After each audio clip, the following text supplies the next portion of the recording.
Bullies touched quiet Korean girl's back, her shocking revenge goes viral. A story by Heartfelt Tales. The sound of rushing water couldn't drown out the cruel laughter that echoed across the riverside picnic area. What started as an innocent school outing would become the day that changed everything for Min-jung, a 17-year-old Korean girl who had spent most of her high school years invisible, walking through hallways like a ghost that no one bothered to acknowledge. Min-jung sat alone on a weathered picnic bench, her lunch untouched as she watched her classmates splash in the shallow parts of the river. Her dark hair fell like a curtain around her face, a shield she had perfected over years of avoiding unwanted attention. She preferred the solitude anyway, or at least that's what she told herself every morning when she entered the school building and felt the familiar knot of anxiety tighten in her stomach. The picnic was supposed to be a celebration, a reward for their graduating class before final exams. Teachers bustled around, setting up games and organizing group activities, blissfully unaware of the social hierarchies that made events like these torture for students like Min-jung. She had only come because her mother insisted, packing her a lunch with a note that read, "Make some friends today," in careful Korean characters. That's when she noticed them approaching. Jake, Tyler, and Marcus, three boys who ruled their grade through a combination of athletic prowess and casual cruelty. They moved through the school like sharks, always hunting for the next moment of entertainment at someone else's expense.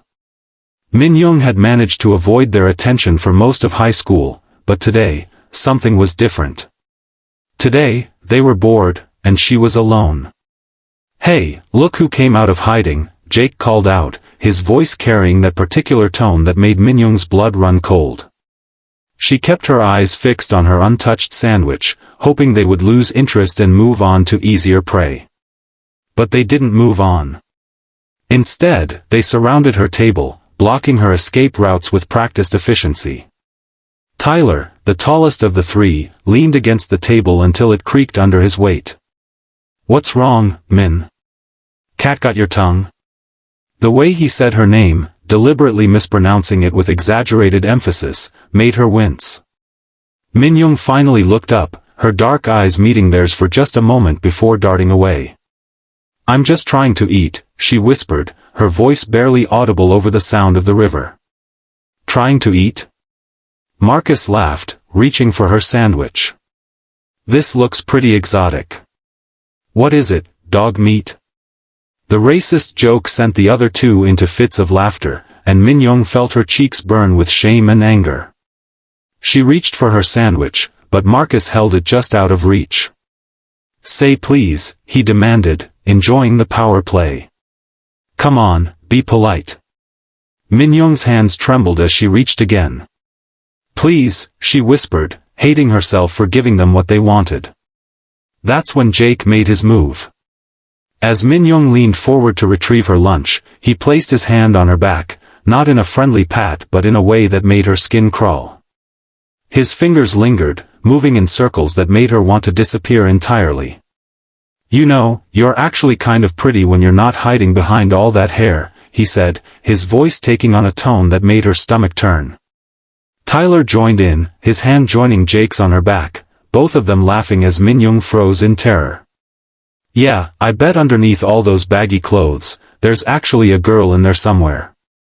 The touching continued, their hands roaming across her back and shoulders while Min-jung sat paralyzed with fear and humiliation. Other students were nearby, but no one intervened. Some watched with uncomfortable expressions but did nothing. Others pretended not to see, turning away to focus on their own conversations. The teachers were too far away to notice, busy with their own activities. "Stop," Min-jung finally managed to whisper, but her voice was so quiet that the boys pretended not to hear. "What was that?" Jake asked, his hand pressing harder against her back. "I couldn't quite catch that." "Stop, please," she said again, louder this time, but still barely above a whisper. Marcus laughed. "Oh, now she finds her voice. Too bad it's so pathetic." The harassment continued for what felt like hours but was probably only minutes. Their hands continued their unwanted exploration while they made comments about her body, her race, her accent, her clothes. Min-jung felt like she was drowning in shame, unable to move or fight back, trapped in a nightmare that seemed to have no end. Finally, a teacher's whistle blew, calling everyone back for the next activity. The boys stepped away from her table, laughing among themselves as if nothing had happened. "Thanks for lunch, Min," Jake called over his shoulder, using that same mocking pronunciation of her name. Min-jung sat frozen at the table long after they left, her whole body shaking. She felt violated, humiliated, and completely alone. The sandwich they had finally returned to her lay crushed on the table, inedible now. She couldn't stop feeling their hands on her back, couldn't stop hearing their laughter echoing in her ears. But something else was building inside her alongside the shame and fear. It started as a small spark of anger, barely noticeable beneath the overwhelming humiliation. As she sat there, replaying every moment of the encounter, that spark began to grow. She thought about all the times she had watched these boys torment other students. She thought about all the times she had remained silent, grateful that their attention was focused elsewhere. She thought about how they had touched her without permission, violated her personal space, and made her feel like an object for their entertainment. The anger continued to build throughout the rest of the picnic. She watched them from across the field, saw them high-fiving each other and laughing, probably recounting their latest conquest to anyone who would listen. She saw the way other students looked at her now, some with pity, others with the uncomfortable knowledge that they had witnessed something wrong and done nothing about it. That night, Min-jung lay in her bed, staring at the ceiling and replaying the day's events over and over again. Her mother had asked about the picnic, and Min-jung had given the standard response: "It was fine." But it wasn't fine. Nothing about it was fine. She pulled out her phone and began scrolling through social media, looking for any mention of the day's events. That's when she found it, a video that Marcus had posted to his Instagram story. Someone had been recording from across the field, and you could clearly see the three boys surrounding her table, their hands on her back, her obvious discomfort, and their laughter. The caption made her blood boil, having some fun with the quiet Korean girl at the picnic. She loved the attention face with tears of joy #silent treatment #picnic fun. The video had already been viewed by dozens of their classmates, and the comments were a mixture of laughing emojis and uncomfortable silence. A few people had shared it to their own stories. Min-jung realized with growing horror that her humiliation was being broadcast to her entire school. But as she watched the video again, something clicked in her mind. This wasn't just evidence of her humiliation, it was evidence of their crime. They had assaulted her, harassed her, and now they were bragging about it online. They had essentially documented their own wrongdoing and posted it for the world to see. Min-jung spent the rest of the night researching. She learned about sexual harassment laws, about her rights as a student, about the school's anti-bullying policies that were prominently displayed on their website but rarely enforced. She discovered that what had happened to her wasn't just wrong, it was illegal. The next morning, Min-jung walked into school with a different posture. Her shoulders were back, her head was up, and she carried a folder full of printed screenshots and documentation. She went straight to the principal's office, where she requested a meeting with both the principal and the school counselor. "I need to report a sexual harassment incident that occurred during yesterday's picnic," she said, her voice steady and clear. "I have video evidence." The principal, Mrs. Rodriguez, looked surprised. Min-jung had never been in trouble, had never requested meetings, had been practically invisible throughout her 4 years at the school. "Of course, Min-jung. Please, sit down and tell us what happened." Min-jung laid out the entire incident with calm precision. She showed them the screenshots of the video and the social media posts. She presented printed copies of the school's harassment policies and highlighted the specific violations. She had spent hours preparing, and it showed. Mrs. Rodriguez watched the video with growing concern. "This is very serious," she said. "I'm going to need to involve the district office and potentially law enforcement." "I understand," Min-jung replied. I've also documented every instance of harassment I've witnessed these students perpetrate against other classmates over the past 4 years. I believe there's a pattern of behavior that needs to be addressed. What happened next moved swiftly. The 3 boys were suspended pending investigation. The video was reported to social media platforms and taken down. Parents were called, lawyers were consulted, and suddenly the boys who had seemed untouchable were facing real consequences for their actions. But Min-jung wasn't finished. She had learned something powerful about herself during those hours of research and preparation. She had found her voice, and she intended to use it.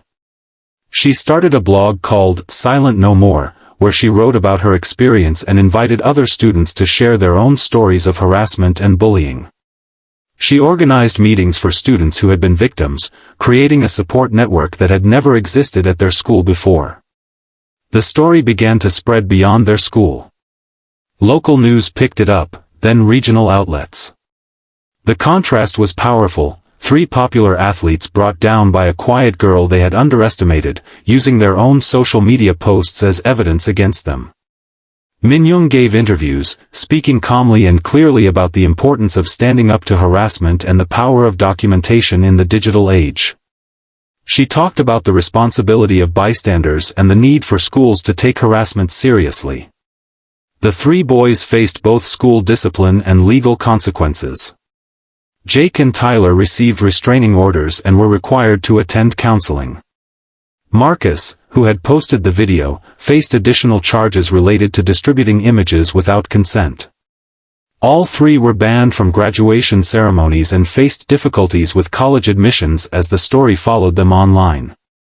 But the real change was in Min-jung herself. The shy, invisible girl who had spent years hiding behind her hair had become a confident young woman who spoke at school board meetings and anti-bullying conferences.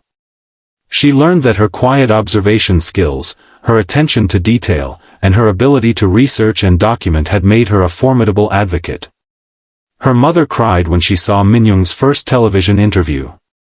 "I'm so proud of you," she said in Korean. "You found your strength."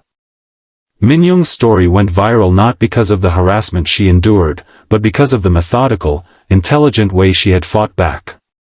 She became a symbol for students everywhere who felt powerless against bullies.